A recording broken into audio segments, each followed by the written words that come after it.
The Vice President-elect of the United States, Mike Pence. Welcome back to the show. How are you? Great to be back.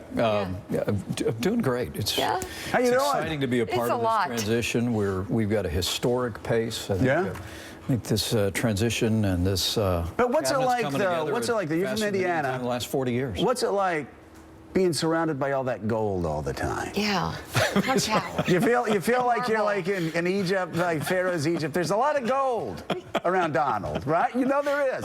There's not that much gold in all of Indiana. Just like. Well, I spent most of my time in New York in his office, and I know. I've seen that office before, and it's busy, it's cluttered, it's piled high with papers, and there's been a steady stream of some of the most interesting and accomplished men and women in the country. We saw Al Gore. I mean, that was a surprise. You're like, wait, what's that? Ivanka set that up. Go together, but Al Gore went by there. Yeah. Are you guys rethinking what the president-elect said during the campaign on climate change? I think he's made it. I think he's made his position very clear on that. I think what you see happening with former Vice President Al Gore and others, and I know the former Secretary of State Henry Kissinger will be in meeting with the team today, is what our president-elect is doing is bringing together a very broad range of men and women, and he's asking questions, gaining the insights necessary to really begin to move the country forward for every American. And I have to tell you, it's inspiring to be able to be there shoulder to shoulder with them and to see it coming together. Let's talk about the pace. There's been criticism of the pace. Some people have said the Secretary of State selection process looks like Celebrity Apprentice.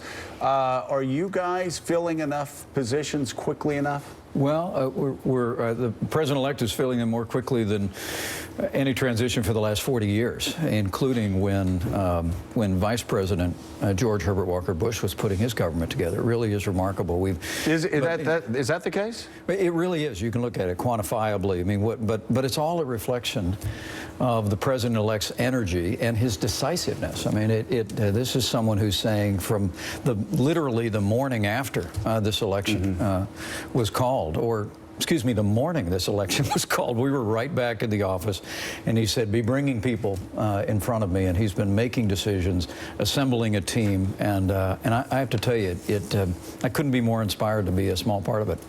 And in terms of Secretary of State, we saw Bob Gates walking in there. I mean, how open is Donald Trump to people who might have been critical from the get-go? And what do you know about how that meeting went? Well, I know it was a good meeting and a good discussion, and I think what you see the president-elect doing is really just taking his time on literally every one of these cabinet positions. But I think we all recognize that the role of Secretary of State, the person that's going to be representing the administration and representing the president overseas and with countries around the world is a unique role. It's a unique role historically, right. And he's taking his time. We have more names may well be added to the list. There's distinguished Americans on the list today, but I know at just the right time he's going to pick, as he often says to me, the person who is best for the country and will best represent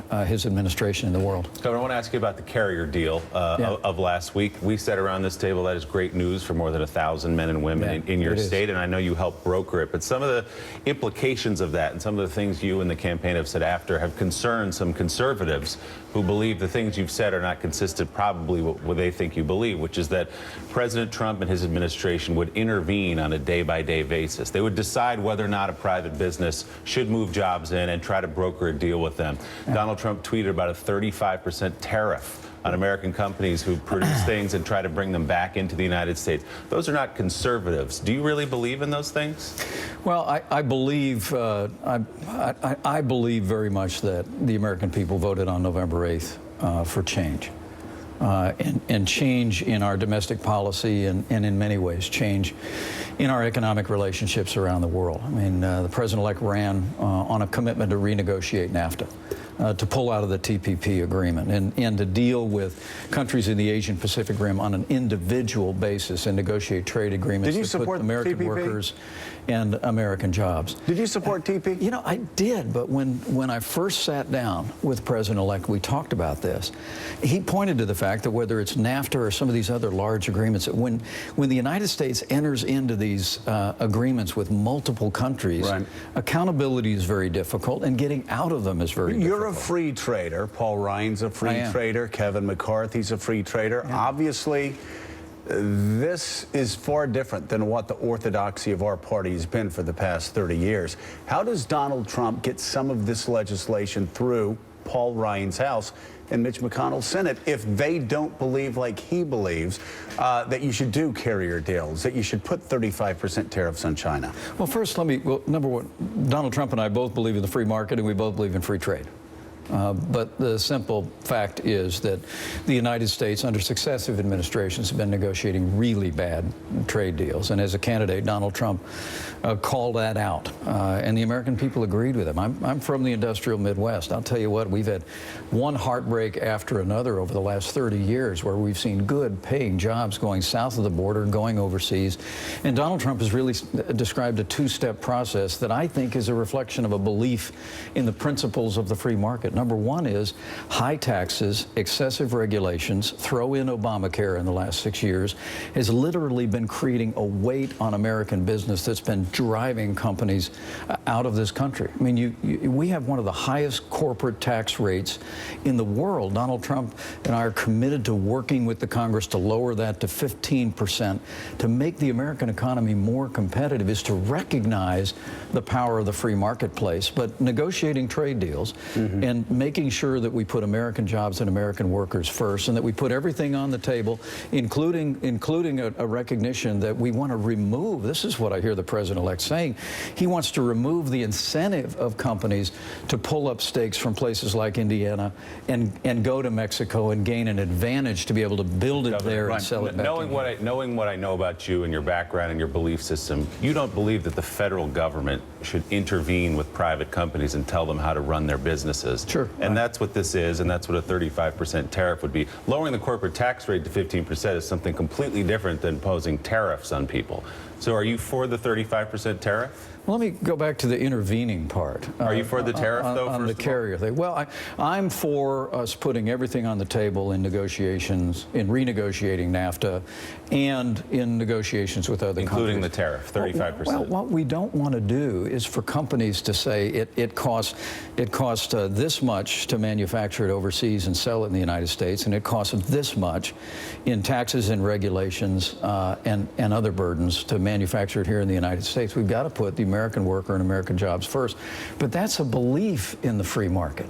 I mean, I read this morning in the New York Times that about channeling Bernie Sanders or something. That made me laugh out loud early this morning. I mean, Donald Trump and I believe in the free market. We simply believe that high taxes, regulations have been driving jobs out of this country. But you do understand Bernie Sanders voters, taxes, roll back regulations. You understand there were Bernie Sanders voters who voted for Donald Trump, just like there were Barack Obama voters who voted for Donald Trump. Sure, that's right. But the other piece is on the carrier deal, you talk about intervention. I couldn't be more proud of what our president-elect did in that case. I mean, I got the phone call last February as governor of Indiana that this company that had been in the state of Indiana since the 1950s was pulling up stakes without any notice and taking thousands of jobs south to Mexico. Frankly, they were joining virtually all of their competitors that were already in Mexico. And I called them up. I had them come in my office. I said, could we put together a pretty standard incentive package that virtually every state does every day of the week to attract and retain jobs? And they said, don't bother. We don't even want to talk about it. We've already made the decision to go. But here, less than a week after the election, with putting together a cabinet, putting together a legislative agenda, assembling a national security team, everything else our president-elect was doing, he picks up the phone and he called the chairman of the parent company, and one American to another very respectfully said, look, I want you to know we're going to cut taxes on businesses and individuals. We're going to roll back the excessive regulations that are driving your company out of this country. We're going to renegotiate NAFTA, and we're going to put American jobs and American workers first. And he simply said, would you be willing to reconsider this decision? And now more than 1,000 Hoosiers have job security in Indiana going forward because of it. Governor, with regard to your national security team, there's a growing concern among a lot of people about some of the things that the National Security Advisor, General Mike Flynn, has retweeted, fictitious stories. His son is involved in retweeting absurd conspiracy theories. What's the level of concern within your national security apparatus about General Flynn's son? Well, General Flynn's son has no involvement in the transition whatsoever. He has a transition email. Well, he has no involvement in the transition whatsoever. None at all. General Flynn is let me ask you that again. Of our team, just want to underline that. So you're running the transition, right? I'm chairing it. Okay. Well, let me correct you, Joe. The president-elect's running the transition. The last guy in the room. Whatever. But you're chairing it. See, You're in charge. He's good. Of the transition. Rudy Giuliani would have said, not only am I running the transition, I'm running the world. But anyway, so you were saying as the head of the transition that Flynn's son is not involved at all in the transition. No, he's not. But I have to tell you, working with General Flynn and now KT McFarland, the national security team that's coming together around the president-elect, I know is already doing an extraordinary job in preparing us to be ready on day one to bring that strong leadership to the world stage that the American people elected Donald Trump to bring. So, Mike Barnacle, sorry I interrupted you. Go ahead. Well, that was basically the question. You've answered the question. We'll make up another one then. I got one. The role that General Mattis will play from the Department of Defense within the national security apparatus. What's your sense of the relationship between General Mattis and the National Security Advisor? How's that going to work? Well, I think to be around the president-elect is to be around someone who pulls together everyone around him. He gains the broadest range of counsel from people, and then he makes decisions. And I'm very confident that General Mattis, who will be formally announced today, that the president-elect announced very memorably Thursday night in Cincinnati, but he'll be joining the president-elect tonight in North Carolina, is going to be at the table. He's going to bring that extraordinary experience in combat and really as a thought leader in matters of national security and defense to counsel the president going forward. We've been following the Black Lives Matter movement and the issue of equal protection under the law, and I'm pointing to the case, of course, in North Charleston, Officer Michael Slager, a mistrial. Will the next administration support the feds continuing the case against Slager? Well, I think that'll be a decision that the Attorney General will review and make after January the 20th, and I'll let our designee and, of course, President-elect. Should they? Is there any question? I mean, should. Well, it's obviously every American was just heartbroken and shocked to see the video. In that, and our hearts go out to the family and to the community that witnessed that. The mistrial yesterday, the presumption is that there will be another trial, that they'll continue to work. There'll be no effort at to the stop state that. level. That will continue. But the Attorney General and we'll make the decision whether the federal government remains involved. What do you say to Americans right now who are concerned, whether they're Muslim Americans or Hispanic Americans, who are openly expressing fear about this new and you're hearing about it. You're hearing about the fear, and Black Americans now who see someone shot in the back 5 times and not face justice. What can Donald Trump, what can the administration do between now and the date of the inauguration to ensure Americans that are very concerned, because they don't look like you and me, that there will be equal justice under the law, and that their children will have the same opportunities and face the same justice as our children? Well, I think you go back to that speech when the president-elect accepted the outcome of this election, and I can tell you every single day of the week, and you see it in the diversity of people that are coming to Trump Tower and that he's sitting down with. He is committed to being president of all of the people of the United States of America. We're particularly excited about yesterday's announcement Dr. Ben Carson, someone who grew up in an urban environment, someone who's led an extraordinary life, now is going to be leading housing and urban development. We played a 2.5-minute clip of Donald Trump. Who was very excited. What did he call him? One of the best Did he call him a psychopath? Or well, no, he just used his own words. Pathological. No, he was quoting Ben Carson. Ben Carson's. So how do you explain that to Americans? And also, well, you know, didn't Ben Carson say he wasn't qualified to run anything? Well, look, what you have with Dr. Ben Carson look, he is the most humble brain surgeon I've ever met in my life. He's a brilliant man who has an incredible personal faith, an incredible story and character. Is he qualified? Is he qualified to run an agency? Joey's absolutely qualified, and more than that, he's going to bring to life the president-elect's vision. Of really bringing real renewal to urban America.